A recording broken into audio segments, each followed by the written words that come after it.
Hi, all my brave hearts. I'm going to demonstrate for you in a few minutes the Easy Touch glucose monitor because I know some of you don't know how to use this, and maybe you've been doing keto for a while. Maybe you're having questions about, well, why isn't keto working for me? And like I've mentioned in a recent post for you, that keto doesn't work sometimes for anybody. So go back and watch that one if you want. Um, I just ate a meal not too long ago. I apologize. I was going to demonstrate this before my meal, but got so involved in creating my graphics. Um, anyway, so I'm also going to explain why. Why am I testing my blood sugar? I don't test ketones anymore. I have this. This is what I would have used had I bought them early on in my intermittent fasting and keto, the healthy keto diet. It would show you the different levels when you use a little test strip. This is how it looks, and it's long, so you can keep your hands clean, hopefully. But the little tip there turns colors, and you gauge the colors by looking at this and comparing. And since I didn't buy this until late in the game, mine were always just barely. They were like in between this and that. And I knew that I was eating low carb, and I was going even like a few times I did a 24-hour fast, which don't recommend that right off the start, and I didn't. I had to work up to that. So, and I can tell you how to do that if you still want to do keto. I don't recommend keto on a long term. Just go do some other types of normal eating, but no sugar. I mean, you're going to lose all your results if you go back to the sugar. But I can tell you how to do that. I can totally coach you through that. So anyway, this is what I have is Easy Touch. I'm going to turn this on. It's going to beep at me. You probably heard that. And I'm going to open my little test strips. And you have to close this bottle right away. And it's going to come out with the little arrow going up. Just touch that. Don't touch down here. Um, you could, for some reason, that might mix up your results. Close it right away, because if that falls, and it has a special, it's made of special things that you got to keep it dry. And it's high humidity, I'm telling you. And in fact, it's going to rain. Well, it's a little bit brighter in here. I hope you can see me. So this is the arrow. So that's what's going to go into the monitor. See, the arrow is going in. Just pop that in there. It's going to beep again. It's going to cycle, and then it's going to show a little thing like it's ready for blood. It's my little vampire. So I already got one of these out. I got this out of my box. The product came with a box of this and yeah, 2 boxes of those. Or no, it has another box of lancets. But I'll just take that out. It still has a protective cap on it.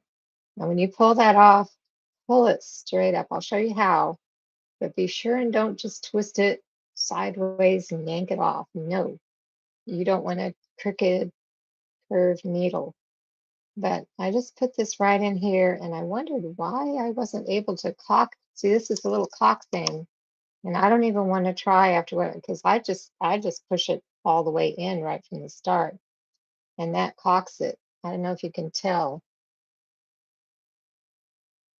Yeah, but you're supposed to just pull back to cock it, This is the little thing that later on you're going to push when you're all ready to go.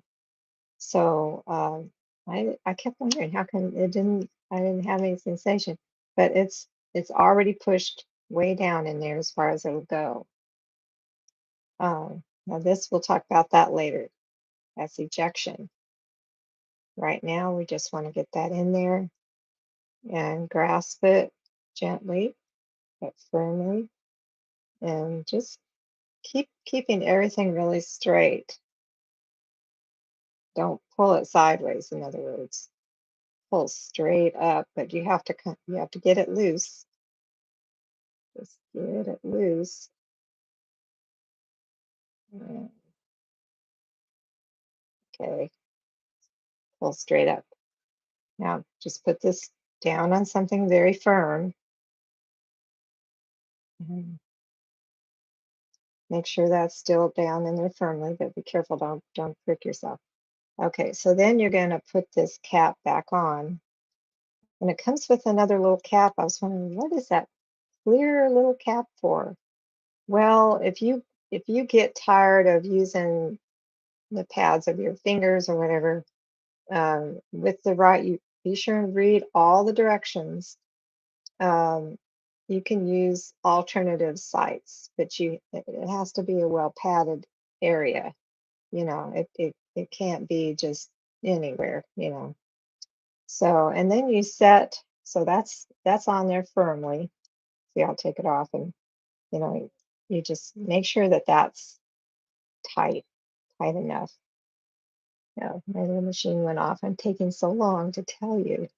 So anyway, so this is at the top, this is your little indicator as to how strong you want that needle to pop out. And nobody likes pain.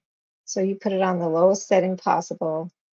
And I put it on 2 because that's good enough for me. But if you're thick skinned, um, and your skin is a little darker, it's probably thick skin, you're probably thicker skinned, turn it to 3 or 4, whatever. But I'm going to keep it on 2 because that's good enough for me. And I'm going to lay this down, and you have to purchase these separately. Um, if you keep these around for your computer, see, what is it that there's something on the computer that I was always using it for. But anyway, I kept some. But somebody in the family gifted me a bunch of these because they always have some. So just open that up, get it ready, and your hands should already be very clean. Soap and warm water for 30 seconds. Anyway, so that's ready to go. You're gonna choose, you're gonna choose a place. Um, I must not have enough blood in my, well, you keep the AC on. If we don't want to grow mold in here, there's so much humidity. We've got to keep it cold in here. So I'm not cold, but it's just cooler than I'd like to for a good, you know, it's, they're not even hardly red or pink. But I'm gonna pick my spot, and I can make it look pretty red there. Okay, so now you're ready for this. And this is nothing like going to get your arms stick, for your vials of blood, vial after vial, and make sure that's dry. Shake some more blood into it. Squeeze it again from below the site that you've picked. Put that directly on there and just forget about it. Just don't worry about it. Just so there's your little spot that's your little push spot, and you're ready to go. Ouch! No, just kidding. Anyway, well, you feel it. So just lay that down for a minute and push on there. I don't know if you can see that. I am bleeding. Good Lord, I'm bleeding. And before I bleed to death, I'm gonna just stick, see the part of That you don't want to touch that with anything else, but just put it right at the base of that little bubble of blood. Let it just slip right into that little strip.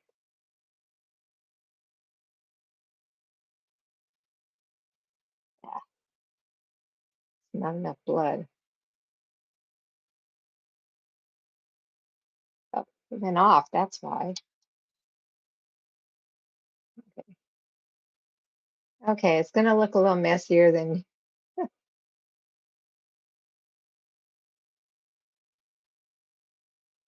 error. Okay, now this will happen to you occasionally. Error. That means I have to not start over. I just have to get a new strip. See? It's good this happened because it would have happened to you sooner or later, even with experience. And as I mentioned, only touch it where the red arrow is. Close this securely. Never fail.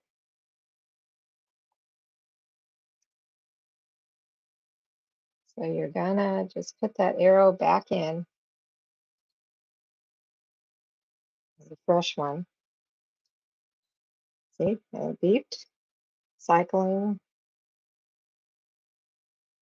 It's ready for blood. I hope I don't have to stick myself again. Let's see if I can push some more blood out. Okay, I was prepared for this too. So just for you, I will stick myself again. So again, I'm just not going to twist this little thing sideways. I'm going to twist it straight up after going counterclockwise or something. Clockwise even works, but go straight up so you don't twist that. But I was supposed to have this in here. What a great demonstration. Okay, now you get to see how I eject this. I'm going to push this little thing. It's going to pop right out. I'll show you later what I do with that. Okay, so this is ready to go, and I should have put that in here first. First things first, but I know how to do this without hurting myself. Don't do this at home. Yeah, don't do this at home. Okay, so now you get to see this twice. Put that in there. And see, it's not going to cock because it's already in. Now, some of them, if you do that, I think it actually shoots it, but this has a little, don't forget, that's your little shooter. So this is still on. I've got time. I'm going to sanitize a different finger. Let it dry. It's kind of a race. This machine to stay on.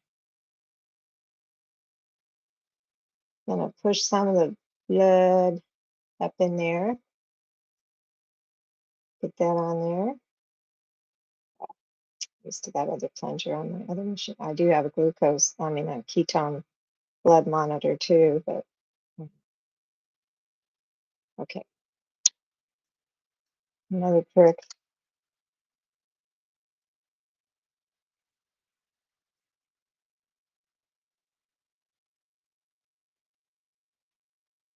Another finger stick.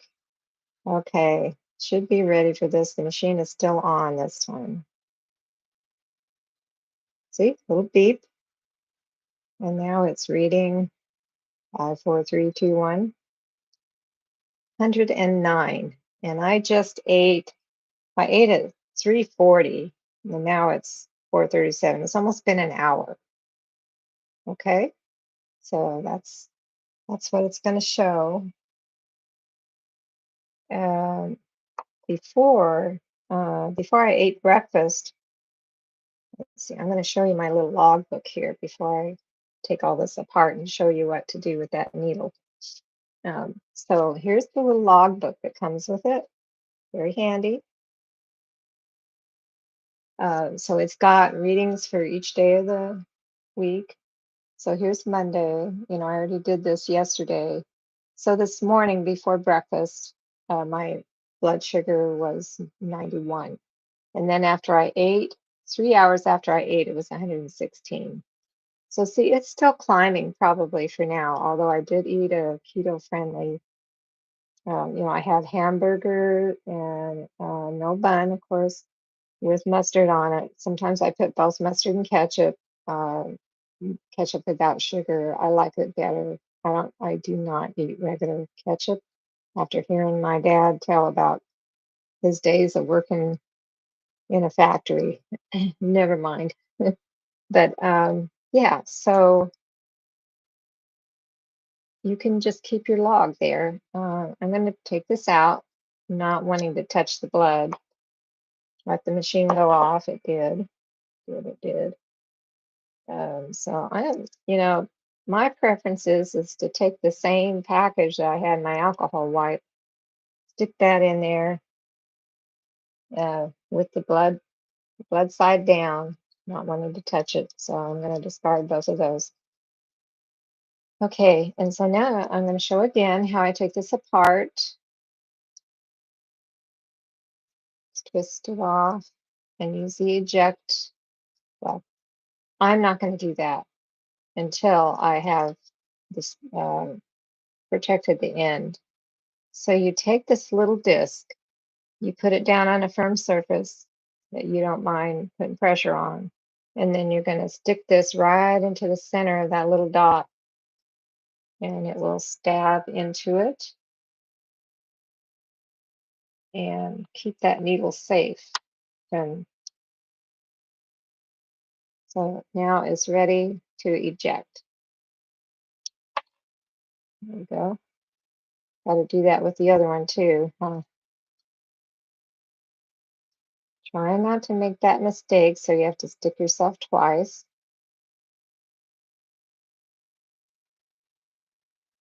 Okay, well, I got two of them to get rid of.